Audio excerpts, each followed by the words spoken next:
You know what time it is! You know what time it is! E-S-E-L-E-S-E-L! And you know what underdogs is? It's a hungry dog!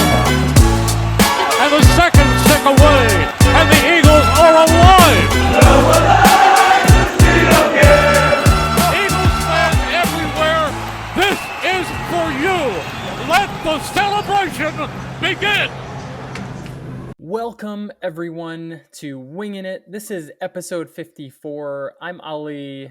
I'm joined by my two co-hosts, Andrew and Aleks. Andrew, you know him as the stat whiz who calls us out when we fail his quizzes every time he asks a question. And Aleks is the guy that just loves the game of football but doesn't really understand all of the nickel package defense. Yeah, that's us. That's us, your crew today. Well, you purposely asked me not to ask a trivia question, so while I have you, what middle line, I won't even give you the position. Who wore number 54 for the Eagles back during the McNabb era? Jeremiah It's a Trotter. little layup.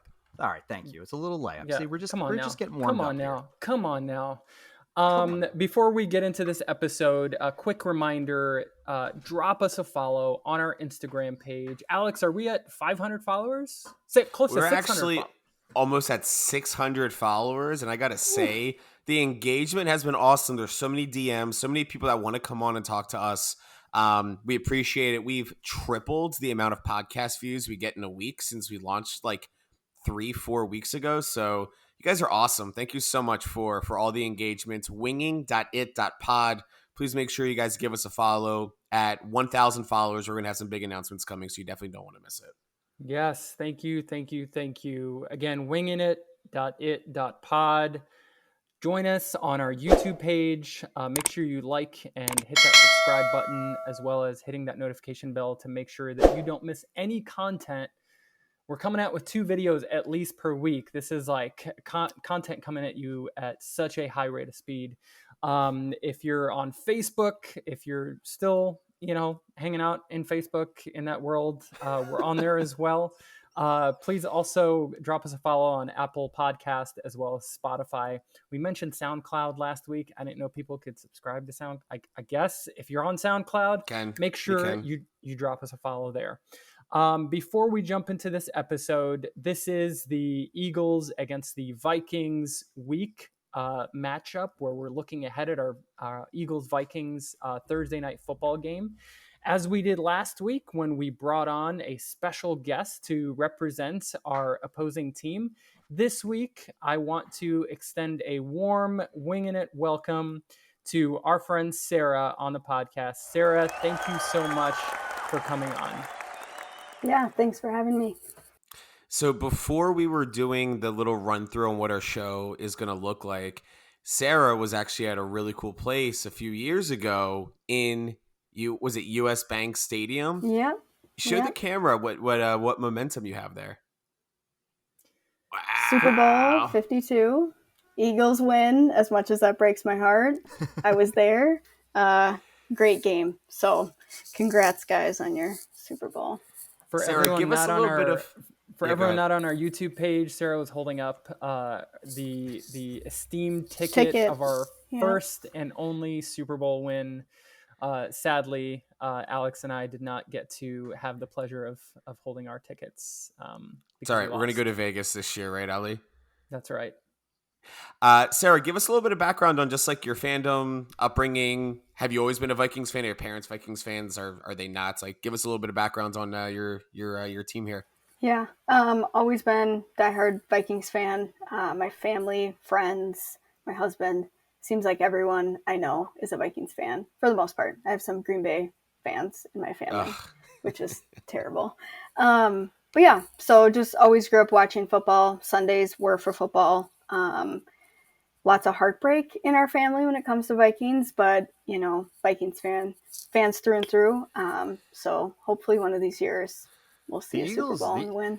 The Eagles and the Vikings, we have a lot of shared history. Our quarterback, good old Randall, hopped over to Minnesota after he was finished with the Eagles, and it was like he was reborn.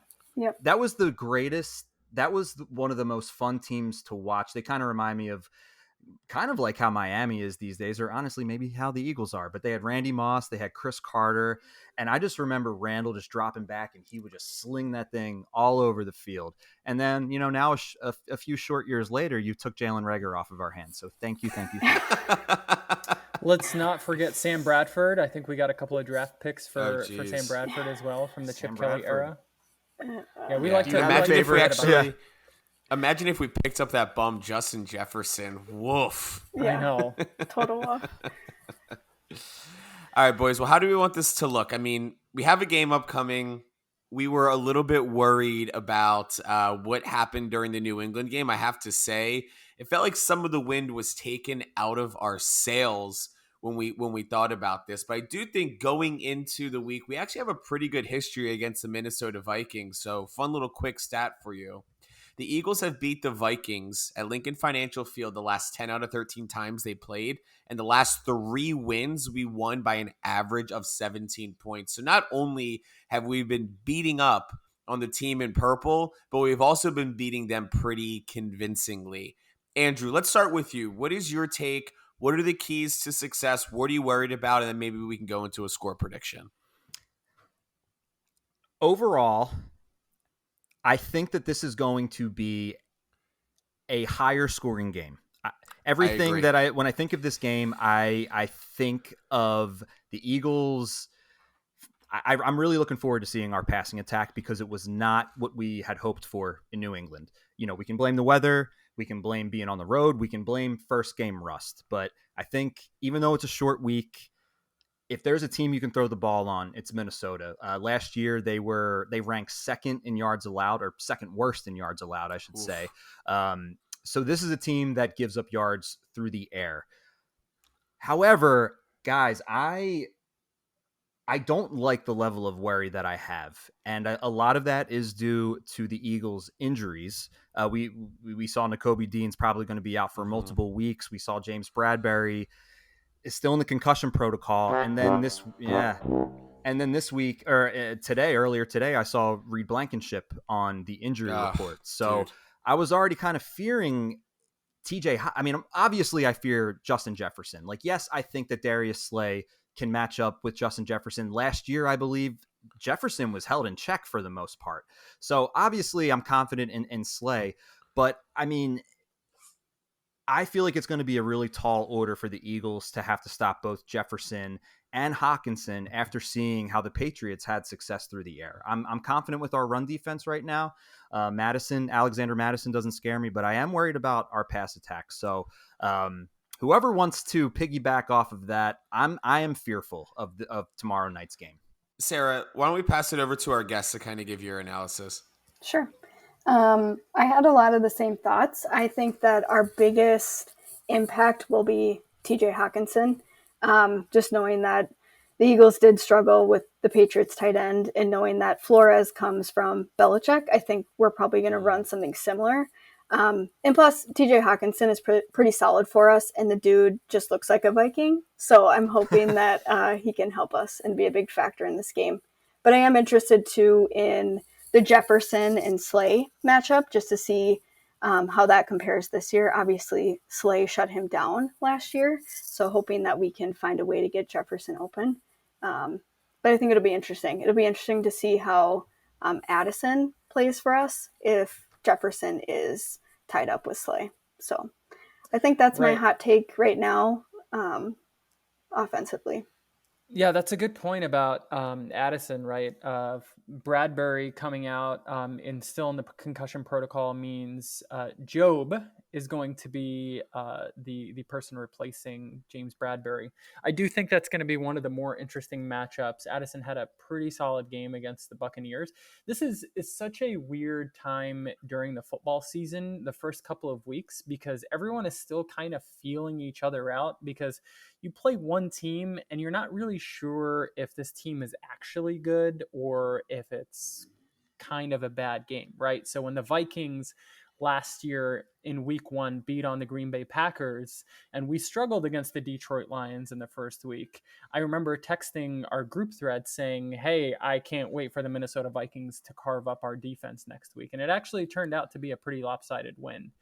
I wonder if Mac Jones, who had a lovely, wonderful time against the middle of our defense, carving it up, if he has taken that next step, that next level in accuracy and being able to read the middle of the field. So completely agree with you, Sarah. The Addison matchup. First of all, thank you for calling him Slay. That's a really solid solid thing that you're doing for us. For everyone who's not aware, Slay does not like being called Darius. So it's sorry, Slay. Sorry, Slay. Sorry, I mentioned the D word. Darius, Slay. is there one big reason why the defense is had? Slay. Sorry. I'm looking good. Slay. Slay. It's Slay. Yeah. You're right. Darius, Slay. Slay, I'm sorry. You're right. Hey, Darius. I mean, Slay. Sorry about that. Yeah. Oh my God. Slay. It won't happen again. But no, I completely agree on all your points, Sarah. Alex, what do you think? Yeah. So, the Vikings are in a really weird position right now. I mean, Kirk had 3 turnovers last week. 2 of them were either mishandled snaps. No, one was a mishandled snap. One was a sack that got, and then one was an interception. And it's really weird when you actually look at their upcoming schedule. So this is like brutal when you think about it. They have the Los Angeles Chargers, the Carolina Panthers, the Kansas City Chiefs, Chicago Bears, and the 49ers. Like, if they don't win tomorrow, there's a very real chance that elite team last year that was, I would say, is probably a top 3 or 4 team in the NFC could start off 2-5. That just goes to show you what the NFC is, and thank goodness the Eagles play in this conference. But it's just it's insane to me. So like, I feel like there's a lot of panic in the locker room in Minnesota right now, and we've gone through 3 people, and nobody's brought up that this is a primetime game and it's Kirk Cousins yet. It is primetime Kirk. And it's gotten so bad that he knows that he's primetime Kirk. If you watch the quarterback documentary, he talks about it all the time. I also find that documentary is really funny because you like that. He has like that like all over this like little like secret football room. That was a roast. That is not like something that you should be like proud of. Like, that is like, we're making fun of you. Everyone's making fun of you, and then it's a laughing at you, not laughing. Yeah, with it's a you laughing. type of Yeah, thing. no, yeah, like it's so cheesy and corny that even the Redskins or Commanders or whatever they were back then, like, you know, put it on towels and stuff. So it was ridiculous.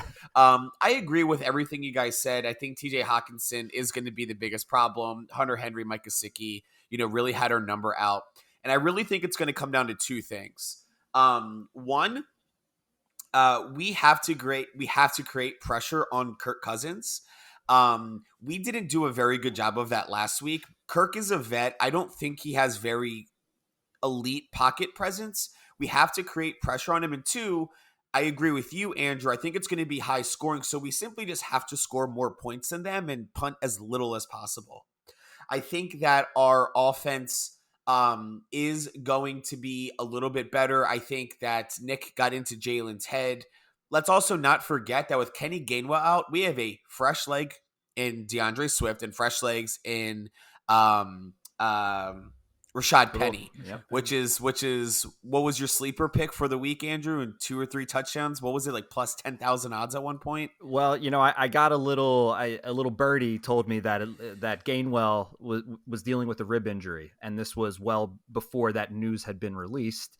And at that time, Rashad Penny, I think, was at plus 10,000 odds. So I was able to put $5 on Penny to score 2 touchdowns.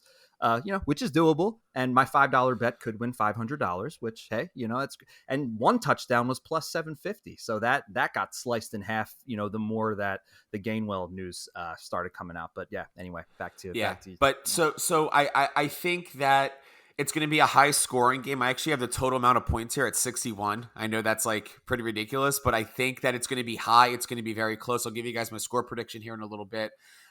Sarah, you heard 3 Eagles fans give their analysis.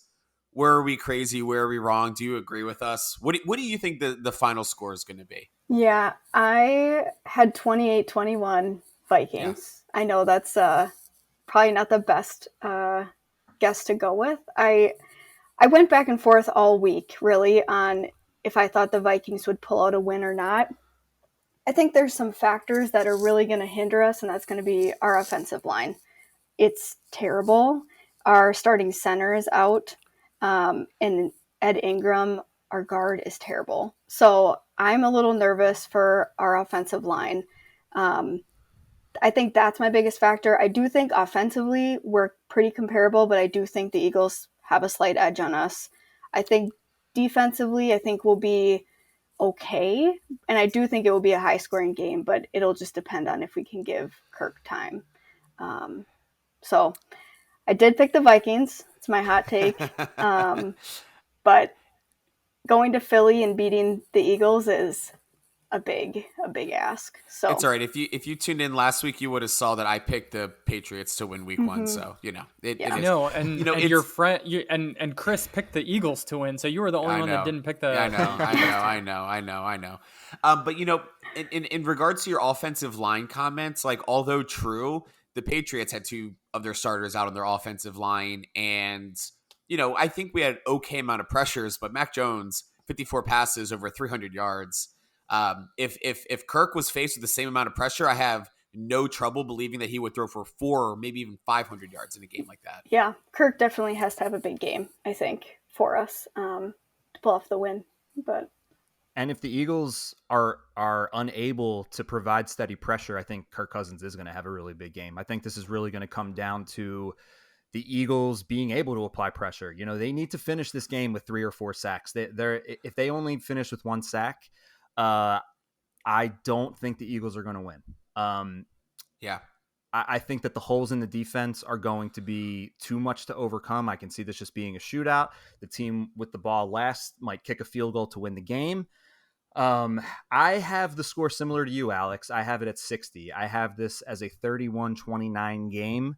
Yeah. I am seriously, like, I have been really leaning Vikings. I'm not going to, only because this is primetime Kirk Cousins, and also the Eagles have won 7 of their last 8 Thursday night games. So I think that they have enough going for them.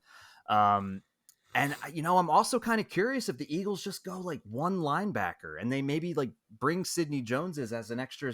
Like they're gonna need to get creative defensively because they just don't have the linebacker talent. So I hope they can figure out a way to pressure the quarterback. So 31-29 Birds.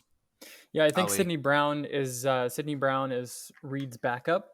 So out of all of the safeties that could potentially replace him, I think Sidney Brown is going to get his first start tomorrow night. He did have a heck of a hit on special teams last week. I was excited for you, Ali. I was very excited as well. It's my boy Sidney. I don't necessarily think this is going to be a close game.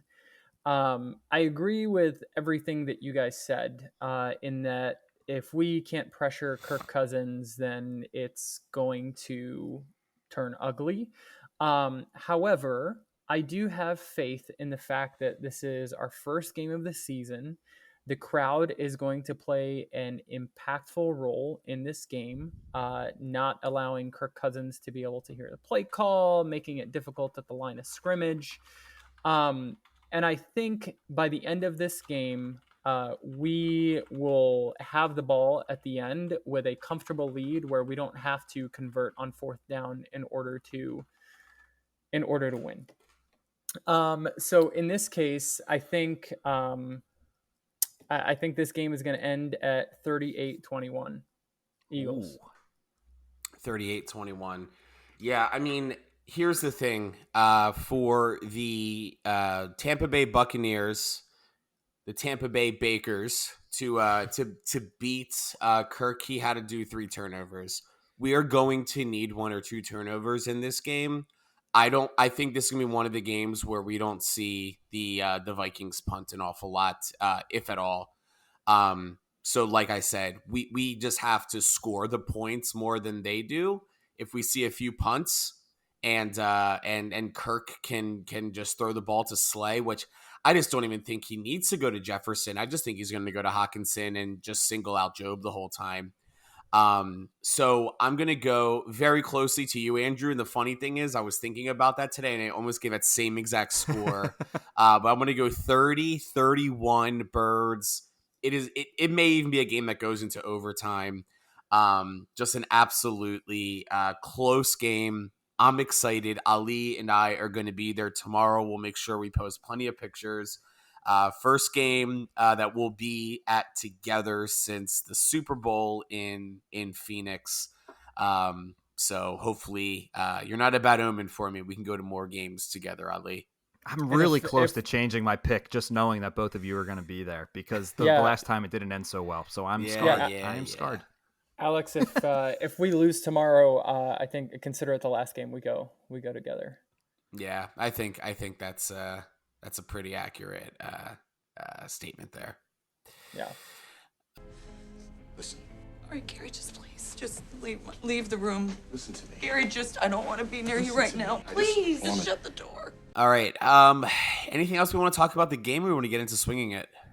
I'm curious to get your guys' thoughts on, we've talked about this over the last couple of years about MetLife Stadium and the field, just considering Aaron Rodgers. Yeah. Sarah, what do you think? I accidentally muted your mic. I heard a scratching noise, so I put you back in. Yeah. I'll be honest, I don't know a lot between the difference in turf and grass. I'm going to make probably an uneducated guess here, but I think the way that he fell and the injury that happened would probably happen regardless if it was turf or grass. Maybe that's wrong, but just from what I saw, I felt like that could have happened. I mean, statistically speaking, I've read reports that there is no statistical difference in injuries between grass fields and turf fields. Anecdotally, though, I've seen so many Giants players and Jets players and Eagles players and Cowboys players and Commanders players blow out their knees on that specific field and on artificial turf. Odell Beckham Jr. blew out his knee in the Super Bowl in a non-contact injury on turf, right? So I get the math, I get the data aspect of it, but when I see it happen recurring and it's on artificial turf, I'm like, is it actually the same? And what is the main difference? Is it slicker? Is it harder? I guess I'm not super familiar with turf. I think it boils down to we've just seen a lot of big names go down, specifically in MetLife. And I think MetLife, what makes their turf a little bit unique is it's an outdoor stadium, but it's turf on the outdoor. And I can't think of another outdoor turf stadium in the NFL. And if I can, there's probably where a lot of injuries are. US Bank, what's another dome? The one in Atlanta, Mercedes-Benz. Those are all turf, but they're in at Lucas Oil. They're all indoor, right? So that makes sense. And then Ali and I, when we went to Phoenix, that stadium actually, they roll out the field and it's grass and it came back in. But that was a lot of controversy too, because they said that it wasn't maintained right and it was really slick, and that ended up being our problem. What do you think, Andrew? I think that turf is one of those words that if you say it enough, it stops sounding like a real word. You just kind of repeat a word over and over again. Turf. I've said turf is not a real word anymore. Turf. That's happened to me with lunch. I just sat there one day. I said lunch 15 straight times. I'm like, lunch is no longer a word. So that's kind of all I feel about turf. I really enjoy how much the word turf has come up in the last minute and a half. And I think just add it to the list of things that are stupid about MetLife Stadium, whether it's the crappy concourse or thinking that they serve actual Philly cheesesteaks there, or actually not even being located in New York when we're trying to honor September 11th. So it's you're not even in New York. But aside from that, hate to see injuries. And I hear a lot of talk about the owners are greedy and they're not going to want to switch it out for natural grass because, and there's even a consensus among a lot of players that it's easier to maintain. Turf, it requires. Well, also think about MetLife is enormous. I think we confirmed on a recent episode last year that is the biggest seating attendance of any NFL stadium. because of like just the size of who they like. The Giants played there on the Giants played there on Sunday, and the Jets played there on Monday. You would not have a grass field ready to go in one day. It would be a mud pit, and then everyone would complain about how muddy and unkept it is. And then you think about just like the size of events that are at MetLife, right? Like I guarantee that's where Taylor Swift did her show. They have monster truck shows. Like that is, New York City is like the center of the world. And then with the center of the world comes massive entertainment. Like I just don't think logistically it's possible to rip up all the turf and put grass there because of just the amount of events that go on there. I think it's stupid that they share a stadium. I'd be pissed if I was a fan and just felt like I have to share with my roommate on everything and like schedules and everything gets made. Like, what happens if they play each other? New York Giants and the Jets play each other. Like, season ticket holders for one team doesn't get to go. Like, that sounds ridiculous. So they should play. They should play each other this year. I mean, I think our division, we play that AFC division, so they will. They do play. Year. They do play each other. I think the Jets are the away team. They've got to go into the away locker rooms while the Giants. What a ridiculous thing. NFL is a multi-billion-dollar industry, and you have to have two. That's dumb. Come on. Yeah. Well, I guess the Jets need all the help that they can get at this point. So maybe a away game that's not really an away game is helpful. To answer your question, Sarah, the difference between the grass and the turf. Yeah, turf. It's not a word anymore. Yeah, not a word. The difference between the grass and the turf is you get some give. I had to say it one more time. You get some give with grass, right? So if you, stomp down pretty hard with your cleat, the mud, the ground like absorbs it a little bit better versus not having any give and essentially creating much higher shock on your joints, on your ligaments, etc. Sure. Yeah, I figured it was probably that. So thanks for clarifying. Yep. It also makes Daniel Jones look like a moron when he has a whole bunch of tire pellets or rubber pellets all over his face with all of that. Getting blown out 40.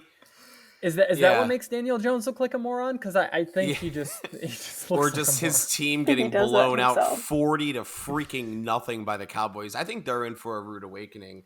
Well, speaking of big blowouts, guys, I think last week was the best episode we've ever had for Swinging It picks. I mean, Andrew and I have speak for yourselves.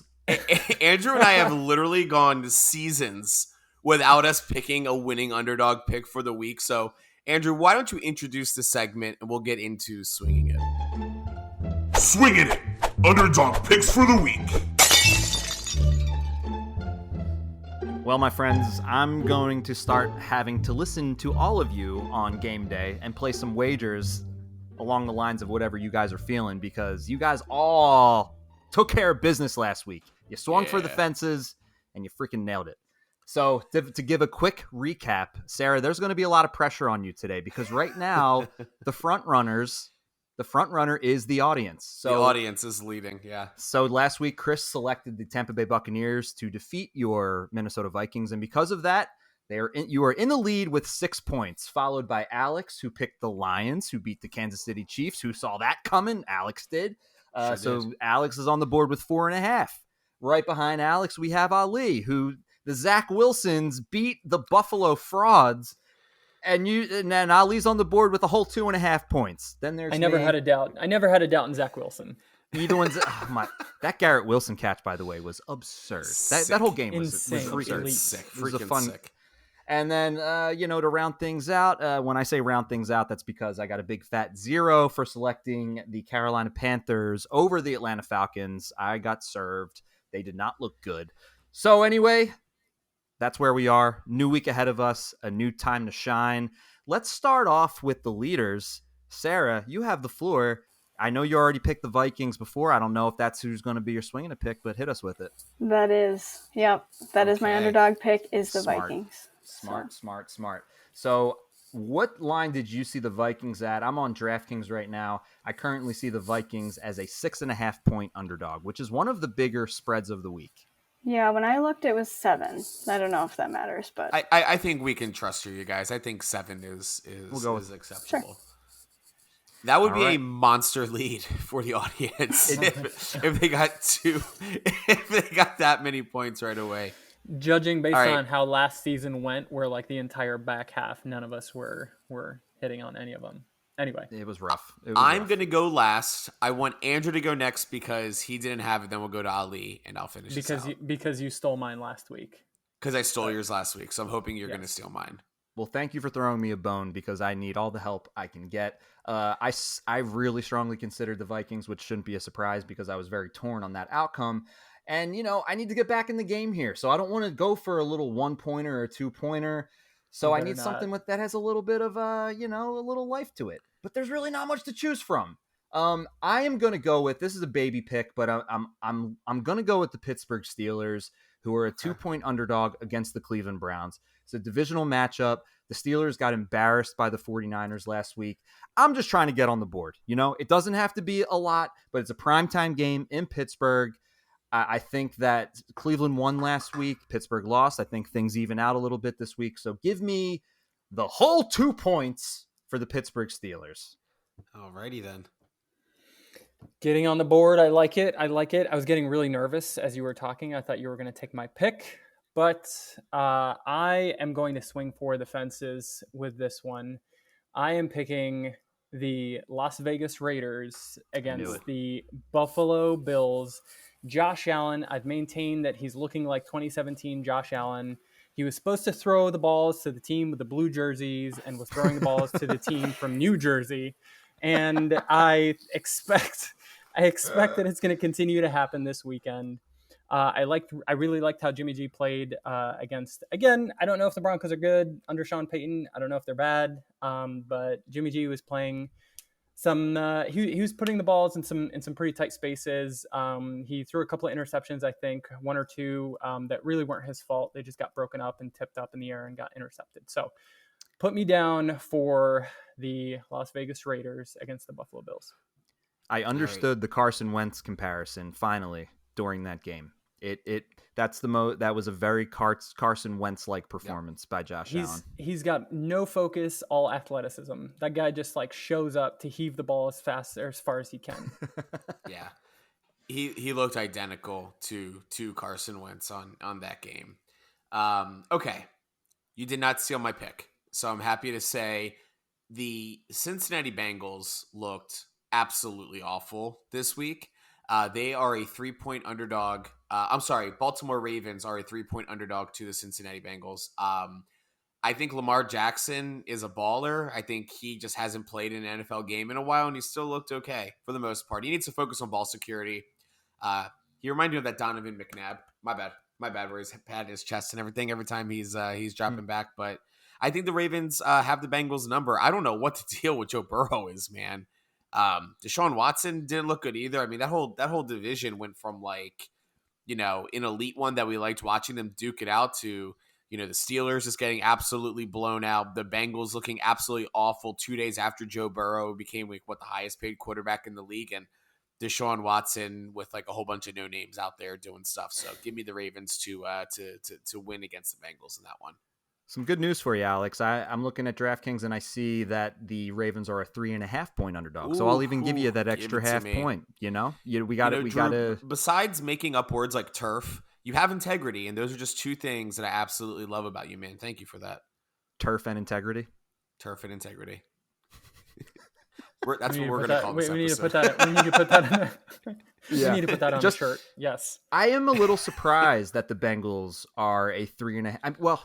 Yes and no. The Bengals are a 3.5-point favorite against the Ravens. Now, the Bengals are at home, so I can understand that. But that game feels an awful lot like a trap to me because the Ravens, they're coming off of a win. Granted, they beat the Houston Texans, which might be one of the worst. They will be one of the worst. Yeah, the Vikings lost to the Bucks, whatever. You're right, yeah. Sorry, Sarah. Yeah. Yeah, I don't know why, the Cleveland Browns had the logo of Baker Mayfield on their field in the middle of that game against the Bengals. I don't know if you guys saw it. The elf running around, that's so funny. Oh, my Lord. That's great. Anyway, it's going to be interesting. Good luck to all of you. Good luck to the audience, even though if you did, we were going to have a lot to be upset about if the Vikings win for multiple reasons now. Swinging It's ending yeah, there's just a whole bunch of things that's not going to happen the following week. So, all right, everyone. Well, hey, thank you so much for kicking it with us. Episode 54. Make sure you follow us on YouTube, Instagram, SoundCloud for all you boomers out there. And we will get a recap out to you probably after the Monday, maybe Tuesday of next week. So we're going to take a few days just with travel and stuff this weekend. But thank you for kicking it with us. Talk to you later. Peace. Go Birds.